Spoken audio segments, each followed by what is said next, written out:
नमस्कार, सलाम, सत श्री अकाल, जय हिंद। आप सबों का फिर से स्वागत है। और आज के इस वीडियो में हम बात करेंगे 400 प्लस मार्क जबरदस्त लाने का जबरदस्त फॉर्मूला। दोस्तों, सबसे पहले मैं ये बता दूं कि ये जो आज का टॉपिक है, इस पे बोलने से पहले मैं ये मान के चल रहा हूं कि आप लोग अभी तक जितना पढ़ सकते थे उतना पढ़ चुके हैं। आप लोग जितना कर सकते थे उतना किए हैं, जितना सीख सकते थे उतना सीखे हैं। तो लेकिन बात ये आती है कि आपके पास हथियार होने के बजाय आपके पास कितना भी हथियार हो, लेकिन जब तक आपको चलाने के लिए नहीं आएगा तब तक आप उसका यूज नहीं कर सकते। बात तो सही है। तो आप अभी तक कितना भी पढ़ चुके होंगे ये अलग मैटर करता है, लेकिन आप एग्जाम को किस तरह हैंडल करेंगे ये अलग मैटर करता है। आप चाहे कितना भी पढ़ ले, कितना भी मेहनत कर ले, लेकिन यदि आपको सही से एग्जाम हैंडल करने के लिए नहीं आ रहा है तो आपका वो पढ़ा आपका साथ सही पूर्ण रूप से नहीं दे पाएगा।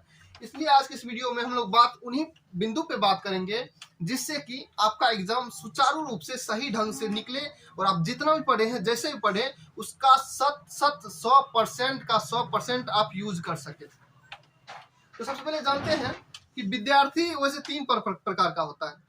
विद्यार्थी तीन प्रकार का, एक होगा जो पूरा सीरियस ढंग से पढ़ रहा होगा। अभी भी सीरियस ढंग से पढ़ने का मतलब दिन रात एक करके जितना हो सकता है उतना पढ़ रहा होगा। दूसरा होगा कि वो अपना काम भी कर रहा है और पढ़ भी रहा है। कहने का मतलब वो जितना नॉर्मल तरीके से पहले पढ़ रहे थे वैसी तरीके से उसी नॉर्मल तरीके से अभी भी पढ़ रहे हैं। तीसरा क्या होता है, तीसरा को अभी भी परीक्षा के बारे में पता नहीं। आप उसको बोलेंगे हाँ कल परीक्षा है परीक्षा, कल है परीक्षा, अच्छा ठीक है दे देंगे परीक्षा। ऐसा टाइप का विद्यार्थी होता है। तो ऐसे टाइप का विद्यार्थी के लिए तो कोई मंत्र नहीं है, लेकिन एक मंत्र वो यदि रटना शुरू कर दे तो हो सकता है। कौन सा मंत्र? आज से सब ये बोलना शुरू कर देंगे। पहले तो आप लोग के पास फोन होगा ही। जो तीसरे वाले जो विद्यार्थी होते हैं वो सबसे ज्यादा समय अपना फोन को देंगे। तो सबसे पहले फोन को हाथ में रख के बोलेंगे कि आज से ना चैट होगी ना किसी से बात होगी, अब विसियो मिसयू जिससे भी होगी एग्जाम के बाद होगी। इतना मंत्र को आप मोबाइल को हाथ में रख के दोहराएंगे तो आपका कल्याण हो सकता है। ऐसा कोनो बात नहीं है। मतलब आप अभी तक यदि फोन में व्यस्त हैं तो आप फोन को छोड़ दीजिए। अगला बात आते हैं कि आपका जब एग्जाम शुरू होगा तो आपका एग्जाम चलेगा कितना दिन?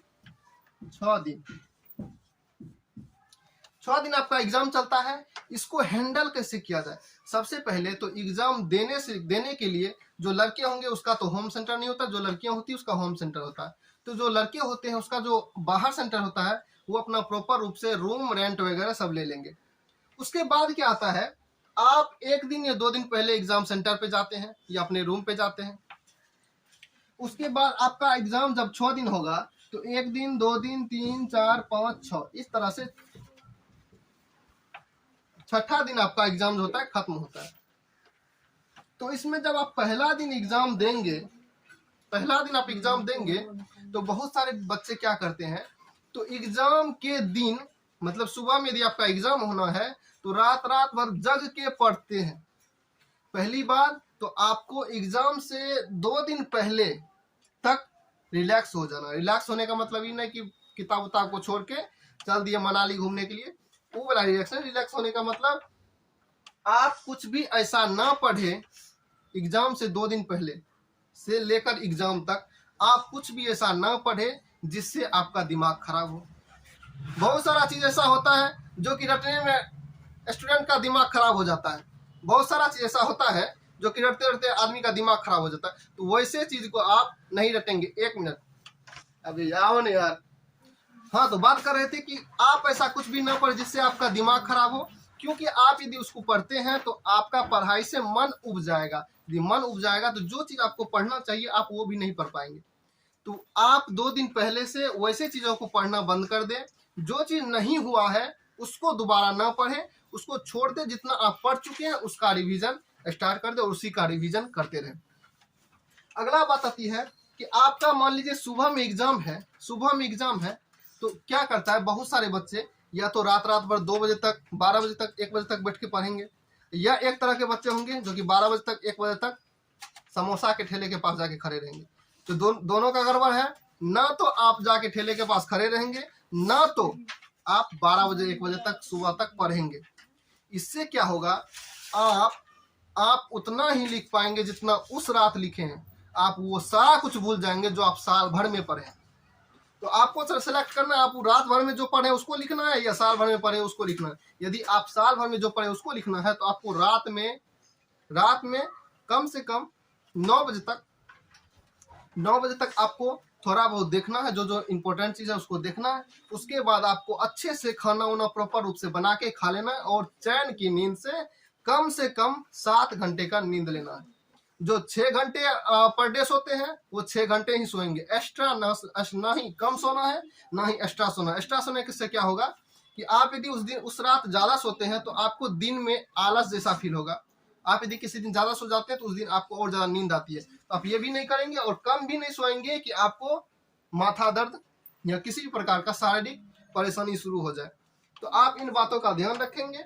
आप फिर एग्जाम सेंटर पे पहुंचेंगे सुबह में, तो आप किन किन चीज को लेके जाएंगे।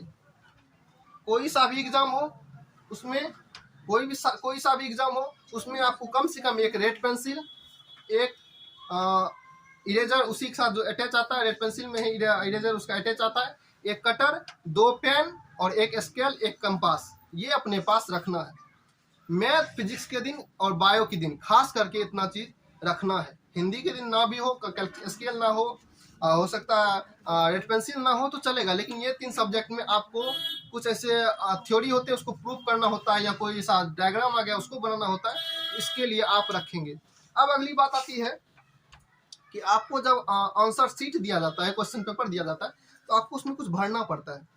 तो भरने के क्रम में क्या होता है, बहुत सारे बच्चे उसमें नए होते हैं जो कि हड़बड़ा के गलती उल्टी भर देते हैं। तो आप ऐसा कुछ भी ना करें, गलती उल्टी ना भरे। पहली बात तो आप सब कुछ ध्यान से सुने समझे उसके बाद भरे।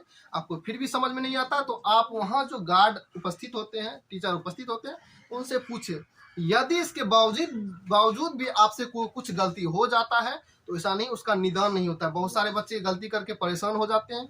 उस स्थिति में क्या होता है, कभी कभी, मैं ये नहीं बोल रहा हूँ आपके साथ ऐसा होगा, लेकिन कभी कभी कुछ टीचर ऐसे होते हैं जो कि गार्ड के रूप में वहाँ पे होंगे, जो कि आपको और ज्यादा डरा देंगे, या हो सकता है आपसे पैसे भी मांगे। वो आपको जानकारी के लिए बता दें कि ऐसा कुछ भी नहीं जिसमें आपके गलती हो जाने की वजह से आपको दिक्कत होगी या आपकी गलती हो जाने की वजह से किसी को पैसा देना पड़ेगा।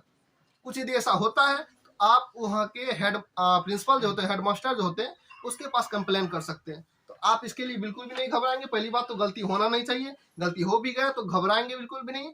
आप टीचर से बात करेंगे, उसको सुधार कर लेंगे। अब अगला बात आता है नेक्स्ट दिन का एग्जाम फिर आ गया। आप उस दिन लिखेंगे। लिखने का भी एक तरीका होता है। लिखने का क्या तरीका होगा, आप पहले एक तरफ से ऑब्जेक्टिव पहले बनाएंगे। ऑब्जेक्टिव को 3 तरह से बनाइए। पहले क्या कीजिए, आपको डबल ऑब्जेक्टिव दिया जाएगा, आप सभी जानते हैं। उसमें क्या होगा, उसमें बहुत सारे ऑब्जेक्टिव ऐसे होंगे जो कि आप एक नज़र में देख के सोल्व कर सकते हैं। अब ऐसे ऑब्जेक्टिव क्या करेंगे, पहले बनाते जाएंगे। उसके बाद 2 प्रकार का मार्क का यूज करेंगे। जो आसानी से बन रहा है उसमें टिक मारते जाएंगे, राइट का निशान लगाते चले जाएंगे। जो थोड़ा सा कंफ्यूजन वाला क्वेश्चन लगे, मतलब थोड़ा सा कंफ्यूजन है उसमें, बाकी बन जाएगा, उसको आप वर्ग में घेर दें। उस क्वेश्चन को नंबर से वर्ग में घेर दें। और जो बहुत ज्यादा कंफ्यूजन में है लेकिन कोशिश करेंगे तो बन जाएगा, उसको आप त्रिभुज में घेर दें। ऐसा क्यों करेंगे, जो इजीली बना उसे राइट चिन्ह लगाइए। उसके बाद जिसमें थोड़ा सा कंफ्यूजन है, दिमाग लगाएंगे बन जाएगा, उसको वर्ग में। जिसमें बहुत ज्यादा दिमाग लगाना पड़ेगा लेकिन उम्मीद है कि बन जाएगा, उसको इस तरह के मार्क से चिन्हित करें। ऐसा करने से क्या होगा, ऐसा करने से ये होगा कि आप जब ऑब्जेक्टिव सोल्व करेंगे तो हो सकता है आप जब 70 तक पहुंचने के बाद, आपका साइंस पेपर में 70 को आएगा, मैथ में तो 100 आना है, मतलब डबल क्वेश्चन आएगा। तो आप जब क्वेश्चन को काउंट करेंगे पूरा खत्म करने के बाद, उसमें यदि आपका क्वेश्चन कम जाता है तो आपको पूरा फिर से क्वेश्चन देखना नहीं पड़ेगा। आप जिसमें मार्क कर चुके हैं सिर्फ आप उस क्वेश्चन को देखिए। यदि पूरा क्वेश्चन को फिर से देखते हैं तो आपका टाइम वेस्ट जाएगा। तो आपको टाइम वेस्ट नहीं करना, इस तरह का चिन्ह का यूज करना है। इसको बना के निकल जाएंगे। उसके बाद आता है सब्जेक्टिव क्वेश्चन की बारी। तो सब्जेक्टिव क्वेश्चन का बनाने क्रम में कोशिश कीजिए कि आप क्रमबद्ध तरीके से बनाएं। यानी ऐसा होता है कि पहले 4 नंबर बना दिए, फिर 16 नंबर बना दिए, फिर 2 नंबर बना दिए। इस तरह से आपका नंबर इसमें कटेगा ऐसा बात नहीं है, लेकिन आप कोशिश करें कि सीरियली बाय सीरियली बनाए। इससे क्या होता है, एग्जामिनर को नंबर बैठाने में दिक्कत, सॉरी एग्जामिनर बोलते हैं कॉपी चेक करने वाले को, नंबर बैठाने में कभी गलती नहीं हो सकती, और नंबर देने में भी वो गलती नहीं करेंगे, उसको पता होता है सीरियली बाय सीरियली से नंबर देना है। अब अगला बात आता है, आप हर क्वेश्चन के बीच में कम से कम 2 लाइन का गैप छोड़े, और जो मेन नंबर होता है, जैसे 5 नंबर का क्वेश्चन, 6 नंबर का, 7 नंबर का क्वेश्चन, आप क्वेश्चन नंबर को हाईलाइट जरूर कर दें, और आप आंसर लिखने के क्रम में भी जो जो पॉइंट इंपॉर्टेंट, जैसे एक एग्जांपल देते हैं, जैसे आपको पूछा गया मुकुलन क्या है, मुकुलन क्या है, तो आप मुकुलन के बारे में जब बता रहे हैं तो उसमें आप बताएंगे कि ईस्ट में जो होता है, ईस्ट में हाइड्रा में मुकुलन होता है, तो आप हाइड्रा को हाईलाइट कर सकते हैं ताकि उस पर नजर पड़े और एग्जामिनर को ऐसा लगे कि बच्चे सब कुछ जानते हैं इसके बारे में। तो ऐसा, इससे क्या होता है, आपको कॉपी चेक करने वाले को प्रभावित करने का एक सोर्स मिल जाता है। उसके बाद क्या होगा, आपका एग्जाम खत्म होगा, आप शांतिपूर्वक कॉपी को जमा कर दें। उसके बाद जब कॉलेज से निकलें, आप अपने जहां भी आपका एग्जाम सेंटर है वहां से निकलें, तो आप उस क्वेश्चन को वहां पे आराम से मोड़े, अपने पॉकेट में रख ले। ना तो उस क्वेश्चन को उल्टा के आपको देखना है कि कहाँ पे गलती बनाए, कहाँ पे सही बनाए, ये आपको बिल्कुल भी नहीं करना है, ये आपको बिल्कुल भी नहीं करना है। और आपका दोस्त यदि आपसे पूछे कि कौन सा क्वेश्चन सही है, कौन सा क्वेश्चन गलत है, लाओ देखते हैं, तो ना तो उसको दिखाना है, ना तो उसको उसका देखना है, ना तो इससे संबंधित, मतलब जो एग्जाम आपका बीत चुका है उससे संबंधित कोई भी बातें आपको करनी है।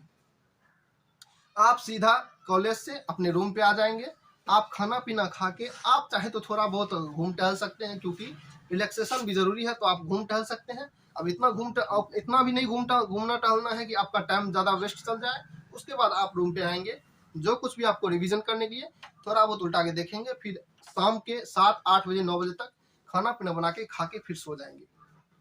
तो ये था एग्जाम का एक देने का तरीका, जरिया, रूल। जब आप 6 दिन का एग्जाम इस तरह से खत्म कर लेते हैं, तो आपका 6ठा दिन जो होगा, उस दिन आपको सबसे ज्यादा बेस्ट ऐसा फीलिंग आएगा, क्योंकि आपका एग्जाम तो सारा खत्म हो चुका है।